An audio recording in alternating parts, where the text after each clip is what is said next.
السلام علیکم ورحمۃ اللہ وبرکاتہ۔ الحمدللہ رب العالمین والعاقبۃ للمتقین والصلاۃ والسلام علی اشرف الانبیاء والمرسلین نبینا محمد وعلی آلہ واصحابہ اجمعین، اما بعد۔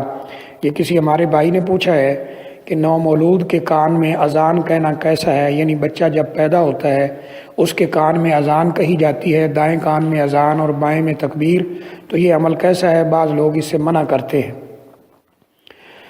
دیکھیے، جہاں تک دائیں کان میں اذان اور بائیں کان میں تکبیر والی روایت ہے اس پر علماء نے شدید کلام کیا ہے اور وہ ثابت نہیں ہوتی۔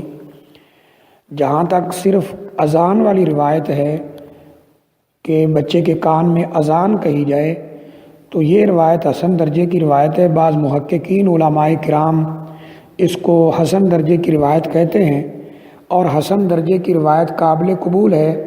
اس پہ اگر کوئی عمل کر لیتا ہے تو اس میں کسی قسم کا کوئی حرج نہیں ہے۔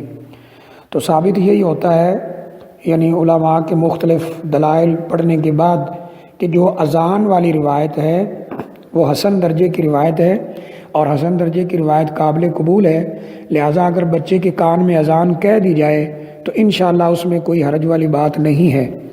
دوسری بات اس میں یہ ہے کہ امت کا اس پہ عمل بھی ہے، اس بات سے بھی اس کو تقویت ملتی ہے کہ امت میں یہ عمل چل رہا ہے کہ بچے کے کان میں اذان کہی جاتی ہے، اور یہ تعامل امت اسے کہا جاتا ہے عربی زبان میں۔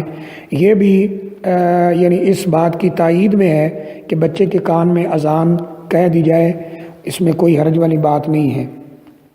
بعض علماء نے اس حدیث کو بھی غیر ثابت شدہ کہا ہے، اذان والی روایت کو بھی، لیکن بہت سارے علماء اور محققین علماء اس بات کے قائل ہیں کہ یہ روایت حسن درجے کی روایت ہے۔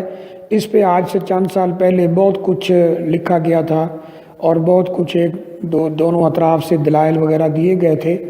تو جو میرے ناقص علم کے مطابق بات سامنے آتی ہے وہ یہی ہے کہ یہ یعنی بچے کے کان میں اذان کہنے والی روایت حسن درجے کی روایت ہے، اور کئی علماء اس کو حسن درجے کی روایت مانتے ہیں۔ لہٰذا بچے کے کان میں اذان کہہ دی جائے تو انشاءاللہ اس میں کسی قسم کا کوئی حرج نہیں ہے۔